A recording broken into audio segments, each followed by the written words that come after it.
Hello everyone, this is Jesse with Brokers Realty, and what we're going to do is a little quick seminar on Dotloop. So if you open up your Google tab like we have here on the screen and go to the top and type in Dotloop.com, go up here to sign in right here at the top of the page, click sign in. Put in your email. Most of you have your email for this set up as BrokersRealty.com.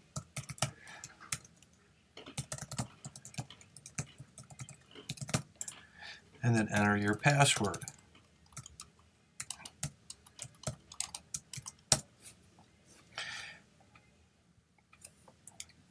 Now, if you have multiple IDs, you may have multiple IDs that pop up here. You want to make sure that you choose the appropriate ID that you're working with. This will come up just like this, or it may come up in your system with the little circles on it. Either way, you're at the right location.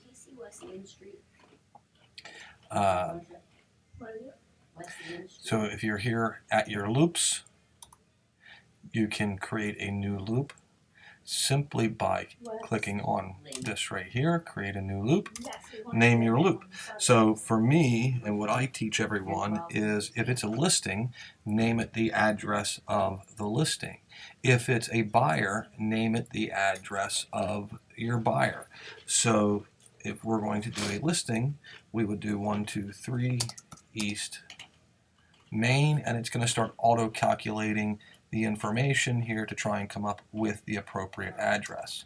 Find your house and you can click on the address. So if we go Main Street, it's going to keep populating. So let's say we're going to do Main Street, Lidditz, or Alabama. So whatever it may be, Mechanicsburg. Let's say it's still not there. You can just go Main Street, and let's say York, PA, and maybe that's what you're going to name the property. Or here, Dallastown, York, Pennsylvania. Whatever you want it to be, you can put it in there. Create the loop. Now you're going to add templates in. Click on your templates. This window's going to pop up, and as you can see, you have Vision Now documents, personal documents. So if you've got any personal documents created and saved, they would be right here. If you don't have any, you can keep scrolling down. You're always going to find all of your documents in PAR. So if you come into PAR and you want to go to Consumer Notice, it's going to start populating. You can click on Consumer Notice, Buyer, or it's the same form for either buyer or listing. Then click on copy, and that's going to drop it into your package. So now here's where you get your consumer notice. If you want to add your listing contract, you can go in here and you can add interactive PAR, and you can type in listing, and you can scroll down if you're not exactly sure and find your AOS for listing. So once you find the paperwork in here that you want for everything, so this is also named AOS, but as you see, it's not coming up under that. So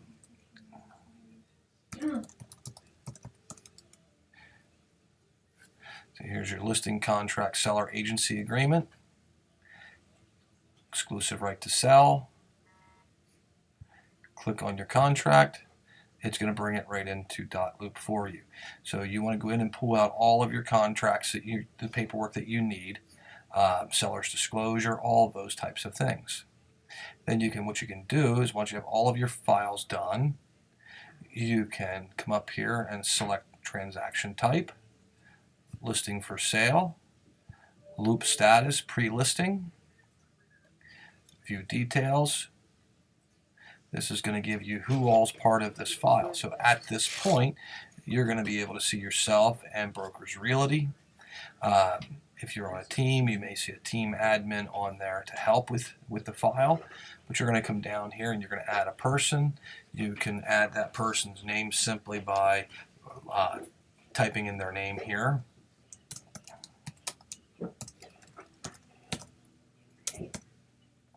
So if you've got John Rainville as the seller, and then you can type in John Rainville or whatever his email address is, and it'll start auto-populating things on your screen from things that you've typed in the past. And the role is very important. He is the seller. And then you can add your information in for your seller here. Scroll down here, you can put in the information for the street number, street address, tax ID number,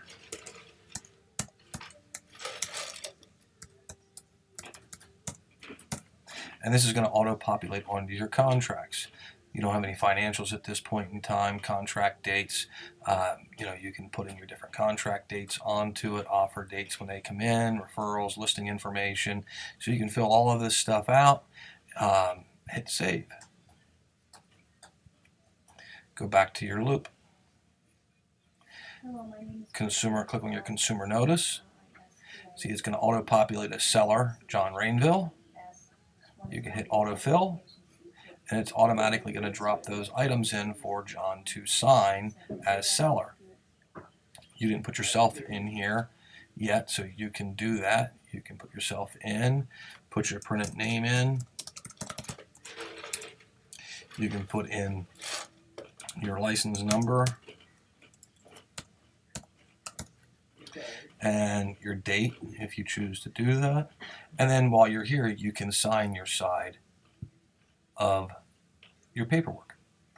Then what you do is you can hit save and share, and you can send this to John simply, and it's going to request him to sign one spot.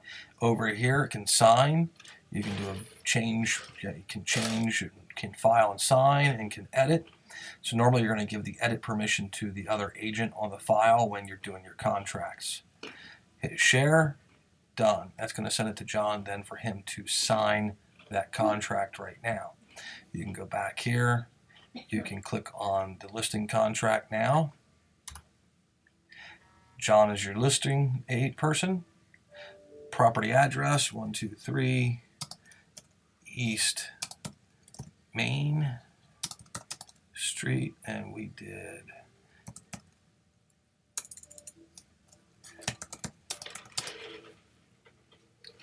Dallastown, York, Pennsylvania. So that's going to drop all the information in here for you then automatically.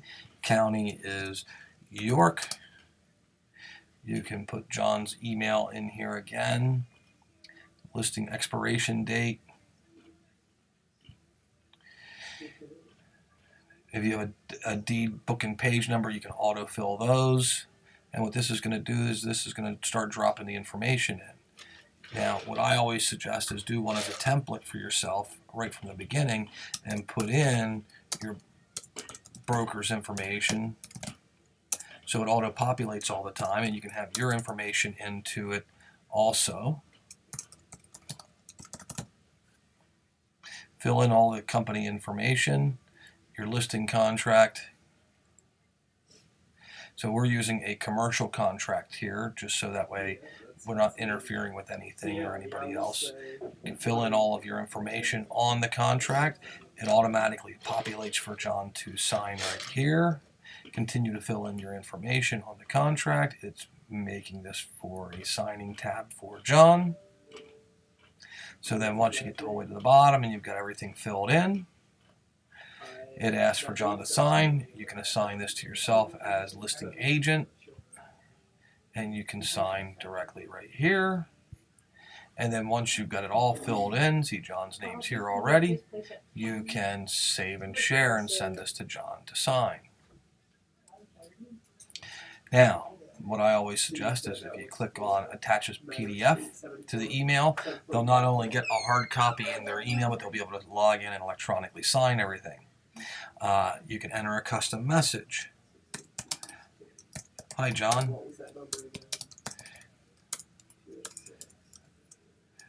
This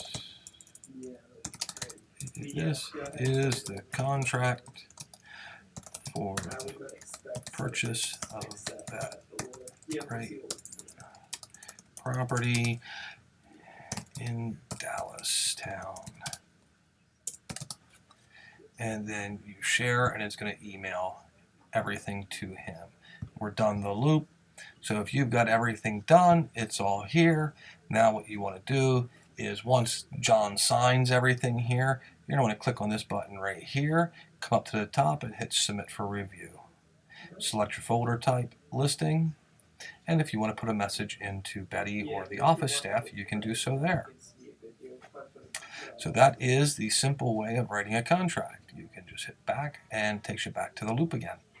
Thanks, guys, and any other questions that you may have, feel free to ask them and we will do another video.